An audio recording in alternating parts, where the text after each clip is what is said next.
Absalom, Absalom is a novel about the Southern soul.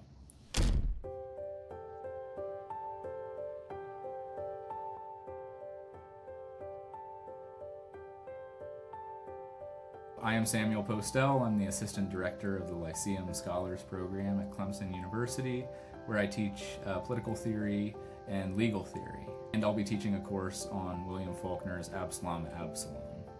Absalom, Absalom matters for readers today because it's the truest depiction of the Southern soul and Southern history, even though it's not a work about history. It allows us to better understand the South than any work of history can. The one thing that students need to know about Faulkner is that he will challenge you and frustrate you, but the reward will be much worth it. The most important reason that students should spend their time with Faulkner's Absalom, Absalom is that it will challenge them, and it will force them to be patient, and it will force them to understand the English language. These are things that are not often taught at universities today, so doubtless it will be an enriching experience. I take Faulkner's Absalom, Absalom to be the American Southern epic, or the epic of the American South. Faulkner had been working on Absalom, Absalom for a while, and it seems to me from reading some of the things that he was writing and some of the labor that he was putting into it and all of the times that he was putting it off, it seems to me to be that Faulkner took Absalom, Absalom to be kind of his magnum opus. So in 1836, when he finally finishes the book, he sends it over to a friend, and his friend asks him, "What is this thing?" Which is really the reaction that all students have the first time they read any Faulkner, and particularly Absalom, Absalom, because it's incredibly confusing, stream of consciousness, defies all of the rules of literature. You know, many people couch, and I think this is too narrow, they couch Faulkner into, he's just a modernist. So it's a difficult thing to understand, and Faulkner just wrote back to his friend and said, "I think it's the best novel ever written by an American." So that's what Faulkner took Absalom, Absalom to be, the greatest book ever written by an American. The question is, was he only referring to the past? Was he referring to the past, present, and the future? Did he think that he really wrote the greatest book ever written by an American? But what's clear is that the book is about the South. It's about the South, it takes place in the South, and the story comprehends and follows the story of one man and his family and various families in the same city that he lives in from really 1830, so the antebellum period, through the Civil War, and then post-Civil War, and then even the narrator, or the young man who's hearing most of the story of this main character, Thomas Sutpen.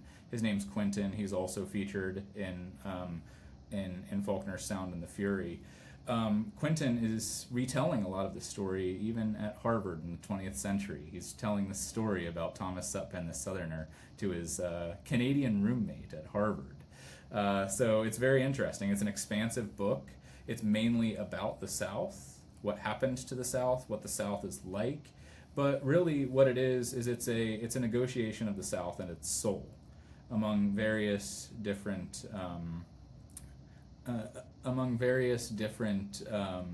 perspectives that want to praise Thomas Sutpen and the ways of the South, or denigrate the ways of Thomas Sutpen and the ways of the South.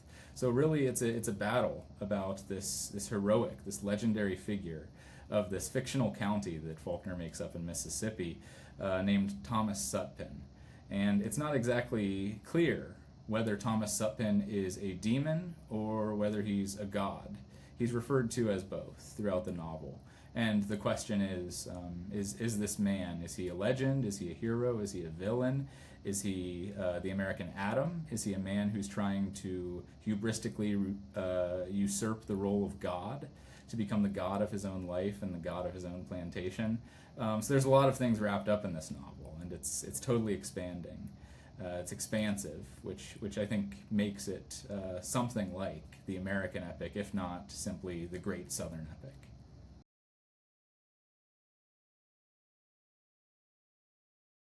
Yeah, so Quentin, who is hearing this history of Thomas Sutpen, who's really the most controversial man in this county in Mississippi where he lives, he first hears the story from Rosa Coldfield, who was Thomas Sutpen's second or third wife, depending on how you understand and define wife. So she's an old lady, and they're sitting in her house, and she's telling Quentin about this Sutpen character. And Quentin listens, and he wonders why she's telling him this story. He can't quite wrap his head around it. She was a poet, so she's interested in storytelling.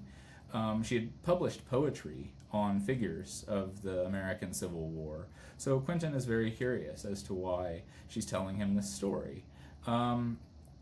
It seems that what he resolves is that she wants him to retell this story. But then the question is, why does she want him to retell this story? So that's the first person who tells Quentin the story of this Thomas Sutpen figure.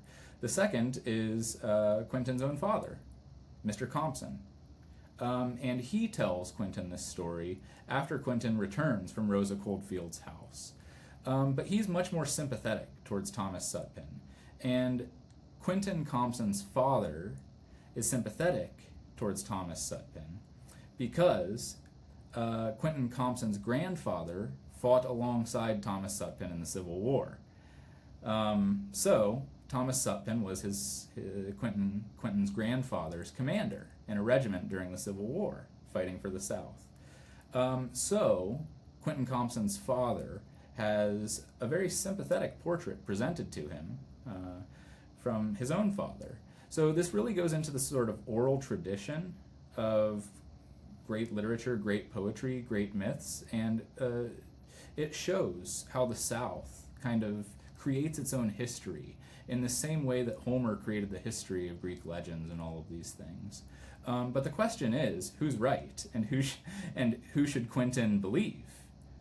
Should he believe that the more accurate depiction of Thomas Sutpen is his father's? Or should he believe that the more accurate depiction of Thomas Sutpen is Rosa Coldfield, who lived with Thomas Sutpen, whose sister was married to Thomas Sutpen before she was, and who actually met him and lived with him for a while? Who should Quentin believe?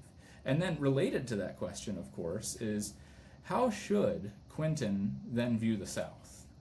If in fact Thomas Sutpen was the dominant figure of the South, a great general, a man who's a true rags to riches story, a self-made man in the South, and he's being indicted and praised by two different people within the South, what should he think about the South? And what should he think about his heritage? And what does that mean about the future for him, for his country? So you can see how this story is just totally expansive. It exemplifies the sort of oral tradition of the South, and it's written in the style of that oral tradition of the South. Yeah, so this leads me to my great piece of advice for all students who read Faulkner. You have to listen to Faulkner read his own work to actually appreciate it, or else you won't really be able to appreciate the run-on sentences. Absalom at one point claimed the mantle for the longest sentence in all of English literature. And it's really hard to follow. The book is very hard to follow, both because of the way that the sentences are constructed and because of all of the characters that come in and come out and the things that Faulkner actually leaves out. So you have to actually listen to Faulkner read his own work to understand the rhythm and the poetry of the work itself. Because what Faulkner does when he writes these works, he uses language that actually mimics the way in which people in the South tell stories. And the way in which the people of the South tell stories on a front porch sipping tea or whiskey or what have you is the way in which tradition and history in the South is preserved, for better or for worse. So what Faulkner tries to do is he tries to reproduce that way of telling stories in books. And the best book in which he does this, I think, is Absalom, because you have these two or maybe three competing storytellers throughout the novel.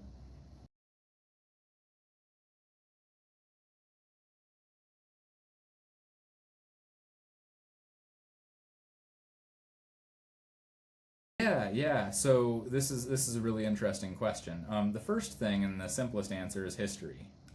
So they can understand our nation's history, and they could really get an honest understanding of the way that the South viewed itself through Faulkner's portrait. So one of the interesting turns of fate is that Faulkner's Absalom was published in the very same year that Gone with the Wind was published. So you have these two dueling and competing perspectives on what the South is. You have Faulkner's Absalom, and then you have Gone with the Wind, which is more idyllic. Absalom is violent and relentless. And it is violent and relentless because what it wants to do is it wants to portray the tragedy of the South. And the tragedy of the South is that it was a brutal and relentless place. Despite what Gone with the Wind might say about the South and all of the nobility and aristocracy and leisure that might have existed there. Faulkner is relentless in reminding you that the South, although it did have some of these things that might be admirable, just like Sutpen had many of these characteristics that might be admirable, it was a brutal place. It was a brutal place, and Faulkner really underscores that. So I think that's a more accurate depiction of the history and the character of the South. It's not this idyllic portrait of the South. So first thing that readers could take away, our diverse audience, people who have grown up all over the United States, not in the South. I'm not a Southerner myself. What they can understand better, I think, is the history of the South and the character of the South and the ethos of the South. I think it's the most honest depiction of the South that I have read, even in contrast to political philosophy and political documents throughout the antebellum period. So that's the first thing. Students could understand the South and American history in a more honest way through engaging with the novel. But the second thing is that Faulkner won't let you just rest there in the South. Remember, Quentin is at Harvard in this time, and Quentin it's the 20th century. Civil War is over. Reconstruction, for the most part, has sort of been closed. I mean, it's something of a failure, but it's been closed, for better or for worse. So it's the 20th century when Quentin is thinking about all of these things and retelling this story. And the point is that the character and the ethos of the South is not merely confined to the South. There's something archetypally American about this man, Thomas Sutpen. And that is that he's the rags to riches story. He's the self-made man. He pulls himself up by his bootstraps. He's relentless, just like the South is relentless. And he will do anything to succeed. And that's not just Southern. That is so American. So, Quentin's charge is to figure out what exactly Thomas Sutpen is, what that says about the South, what that says about the American character in particular, and insofar as the American character in particular also shares something with this Thomas Sutpen guy that might be vicious, it's an indictment of something within the American character itself. And that's when things get incredibly unsettling. Faulkner will not let you simply rest in the South. And if you're a Northerner, you can't simply point to the South and say, these were the bad guys, we were the good guys. What Faulkner forces you to do is he forces you to realize that there's something so similar in the Northern soul as there is in the Southern soul. And that thing in the Southern soul you really want to indict, I think, when you read the book.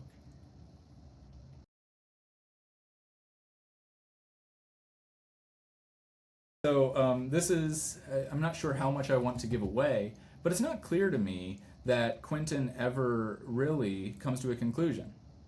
I don't think that he ever resolves this. And isn't that fascinating?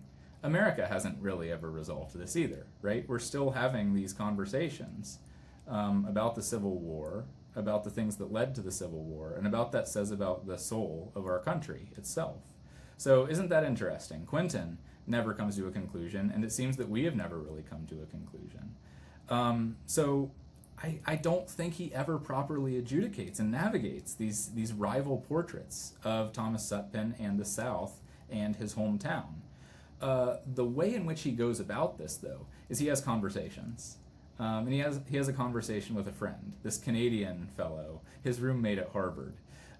He sits in his Harvard dormitory. This is really where the entire story takes place. We have flashbacks to when he was with Miss Rosa Coldfield. We have flashbacks to Sutpen. But really where we see Quentin the entire time, or at least for the second half of the novel, is in his dorm room at Harvard telling his friend, his roommate, who is Canadian, so maybe an impartial observer of these things, telling this roommate the story of Thomas Sutpen, who constantly insists, by the way, that Thomas Sutpen is a demon. Every time Quentin brings up Thomas Sutpen, His roommate Shreve will interject, "You mean the demon?" But Quentin just keeps speaking because he doesn't want to make things so simple, I think. So that's how Quentin, I think, adjudicates these rival opinions regarding Thomas Sutpen. He doesn't want to reduce them. He wants to hold these two views in tension and try to navigate them. The question is, can you really ever reconcile this? Perhaps not, and perhaps this is true of all human beings and all human lives. There's good and there's bad. There's vice and there's virtue. There's justice and there's injustice. And maybe that's why Quentin can never resolve this. He holds them in tension. And perhaps that's what a poet does. Perhaps that's what poetry is supposed to do. It's supposed to hold these things in tension so that maybe Quentin can't come to a conclusion, but perhaps we can.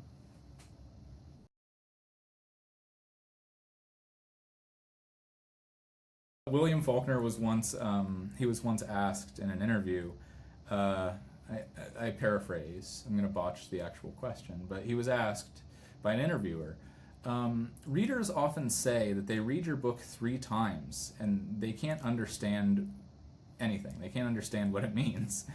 And the interviewer said, "What's your advice to these people?" And Faulkner said, "Read it 4 times." So the first time that I ever came into contact with this novel was as an undergrad, and quite frankly, I didn't understand any of it. I didn't understand any of it. I knew that it was beautiful. I knew that there was something interesting going on there. The book beat me up in more ways than one. It slapped me in the face, but it also just showed me how little I actually know about the English language, about what it can do, about the way in which it functions, so on and so forth. So the first interaction with Absalom, and most of Faulkner's works, is akin to the first interaction with Shakespeare or something like that. You really have to calibrate. You have to calibrate yourself to the way in which he tells stories, which is why I recommend that students listen to him reading it, because then you can understand the cadence, you can understand all of these things. So when I first read the novel, I didn't understand any of it. I was struck by it.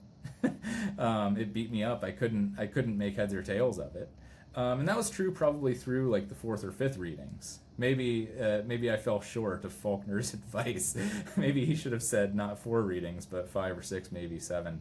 And to be honest, there are still things that I'm discovering about the novel. It's incredibly complicated. It's probably the most challenging work that I've ever read. But it's incredibly fruitful, and it's incredibly beautiful. And I think that the extent to which it challenges me, at least, shows me how great it is. I think that's what literature is supposed to do. I don't think a great book gives you all of the answers upon your first reading, second reading, or even third reading. I think a great book is perennial. A great book can be read and reread and reread and reread, and you're constantly discovering something about it, and also constantly discovering something about yourself.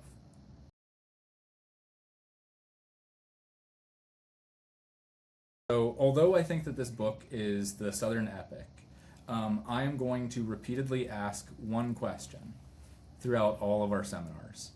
And that question will be, and the answers will vary, there is no right or wrong answer. That question will be something like, what is the most interesting thing that we learn about Thomas Sutpen in this reading? Why is it interesting, and what does it tell us about him?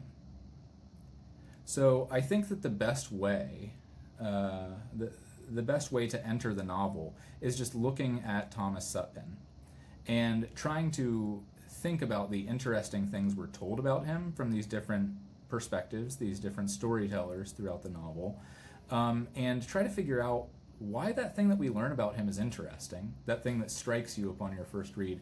Why do you think that thing is interesting? And what does that tell him? What does that tell you about him? And what does that tell you about yourself? And then maybe you can get to the level of, what does that tell us about the South? And how Quentin should view the South, or something like that. So I think the best way to approach it is just a character study of Thomas Sutpen. We have all of these things that we're told that Thomas Sutpen did.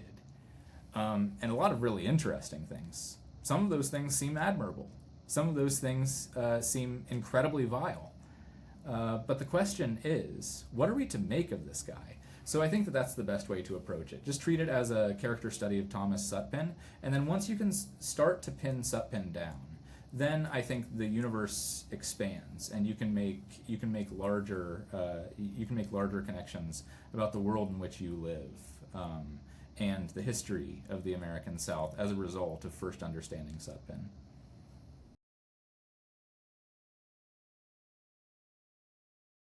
So I will say that the thing that most surprises me about this work is that it's all about the South, pre-Civil War, during the Civil War, and post-Civil War. But I actually don't think you have to know anything about the Civil War to read and enjoy this book. And I think that's the mark of a great poet, right? He doesn't need to rely upon your historical knowledge to say things that move you. So I would say that it doesn't really matter if a student has a great grasp of the Civil War, and that's what makes this book so great, is that you can try to adjudicate the South and understand what the South is without really even touching the military history or the political history leading up to the Civil War. Much more important than Civil War history and Southern history for understanding this book is biblical history and the history of antiquity and ancient myth. So Rosa is Aunt Rosa, Miss Rosa Coldfield, who tells Quentin this story, is described as Cassandra, for instance. She's Cassandra-like. This is stated several different times. And in other instances, Faulkner plays with the idea of fate and fatedness. So it's really important, I think. Well, I don't think that it's necessary to understand the novel, but I think it's helpful and it's fruitful to see these sort of threads that Faulkner is weaving within the work that lead you all the way back to antiquity, to Greece. But I also think that it's equally fruitful to understand the sort of biblical tradition, which Faulkner was very steeped in, particularly the Old Testament. So I think that thread is probably even stronger than the Greek thread. The thread from Jerusalem through Absalom is quite strong. When, for example, Thomas Sutpen arrives out of nowhere, as in a thunderclap, Faulkner says. So you have symbol of a Greek god. He arrives in a thunderclap, like a Greek god. He's described as a sort of American Adam. He has no background. But he buys 100 acres of the finest land in this county in Mississippi from the Native Americans. It's unclear whether he tricked them or whether this was sort of honest deal that he made. And the line is, I'll just open the book and read the line so I don't botch it. The line is that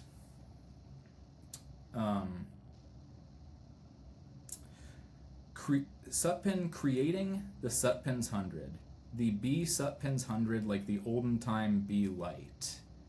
So when Sutpen creates his own plantation, which is told to us, we're told that it's larger than even the courthouse. It's by far the largest building in all of town, larger than the courthouse.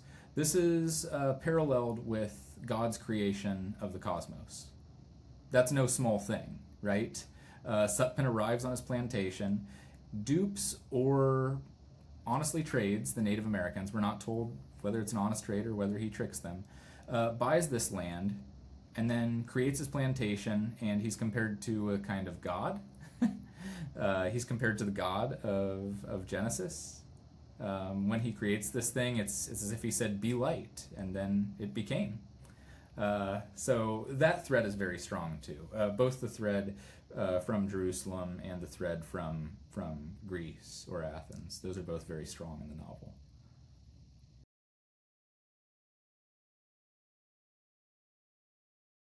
That's really fascinating, and I've never thought about this before. But Paradise Lost, right? That's Thomas Sutpen. Thomas Sutpen is in some sense, well, depending on whose story you buy about Thomas Sutpen, he's the Lucifer. He's the sort of Luciferian figure. He would rather reign in hell than be ruled in heaven, or something like that. He comes down from the north, right, the land of freedom, and he sees slavery for the first time, and he realizes that, hey, I could become very rich if I do this my own way, and he does, right? So that's a very interesting question, and I would compare it to Paradise Lost.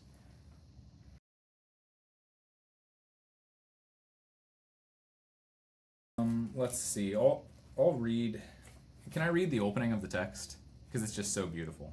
Um, it's just so beautiful. There's this theme of wisteria, and this is this thing that confused me throughout my first readings of the novel. And the theme of wisteria comes up twice, and it's the first thing that we're introduced to in the novel is wisteria. So the book begins. From a little after 2 o'clock until almost sundown of the long, still hot, weary, dead September afternoon, they sat in what Miss Coldfield still called the office because her father had called it that, a dim, hot, airless room with the blinds all closed and fastened for 43 summers, because when she was a girl someone had believed that light and moving air carried heat, and that dark was always cooler, and which, as the sun shone fuller and fuller on that side of the house, became latticed with yellow slashes full of dust motes, which Quentin thought of as being flecks of the dead old dried paint itself, blown inward from the scaling blinds as wind might have blown them. There was a wisteria vine blooming for the second time that summer on a wooden trellis before one window, into which sparrows came now and then in random gusts, making a dry, vivid, dusty sound before going away. The prose is just absolutely beautiful. It's just absolutely beautiful, and it's complex. And the themes that you see throughout this are air, dust, dark, light, wind, blowing, and blooming. So these are all sort of dormant themes within that sentence that are borne out by the text itself. So I just love the opening. The first 4 pages of this text are some of the most beautiful writing that I've ever encountered. And then related to the South, we have a Southerner late in the novel who says something that's very striking, and this is something that I always think about with respect to the novel. So this Southerner, I won't tell you which Southerner it is because it's at the end of the novel. He says, "It won't be much longer now, and then there won't be anything left. We won't even have anything to do left, not even the privilege of walking backwards slowly for a reason, for the sake of honor and what's left of pride. Not God. Evidently we have done without him for 4 years. Only he just didn't think to notify us. And not only not shoes and clothing, but not even any need for them. And not only no land nor any way to make food, but no need for the food, since we have learned to live without that too. And so if you don't have God, and you don't need food and clothes and shelter, there isn't anything for honor and pride to climb on, and hold to and flourish." So that's one of my favorite quotes from the novel. And what's the point? Well, the most important point is that this Southerner says that God just left the South during the Civil War. He just left. That's the most important point.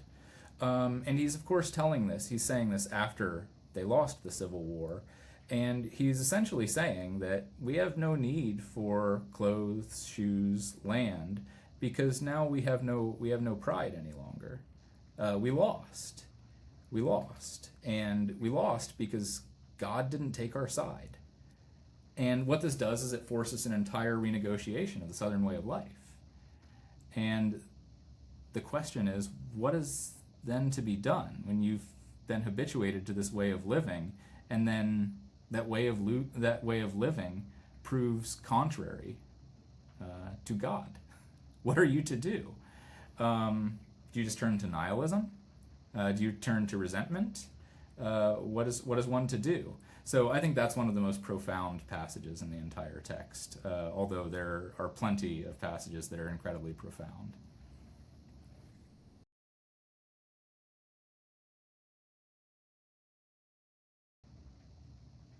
Well, this is what I would say. The thing that this novel equips me best to understand about the South is the way in which the South has a very complicated and complex tradition and included within that tradition manners and morals, and included within those manners and morals storytelling and the creation of legend.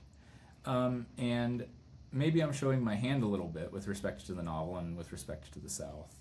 But it's that way of telling stories and constructing legends within the South, something that seems very ancient, a sort of way of telling history and understanding history that stems back to antiquity.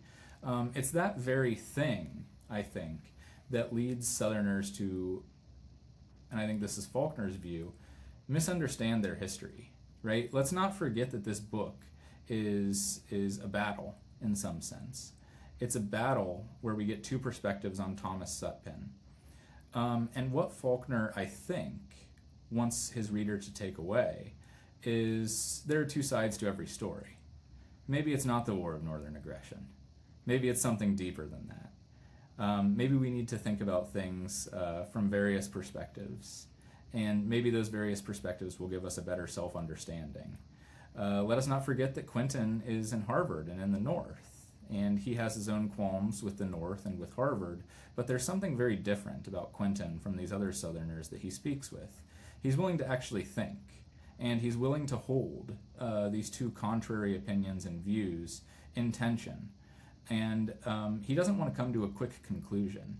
He really wants to hold these issues in that tension because he thinks, and I think Faulkner thinks, that that's necessary. That kind of holding two opposite views that might both be right in some sense in tension leads one to the truth in a way that's better than simply acquiescing in one interpretation of a historical event or one interpretation of a person historically.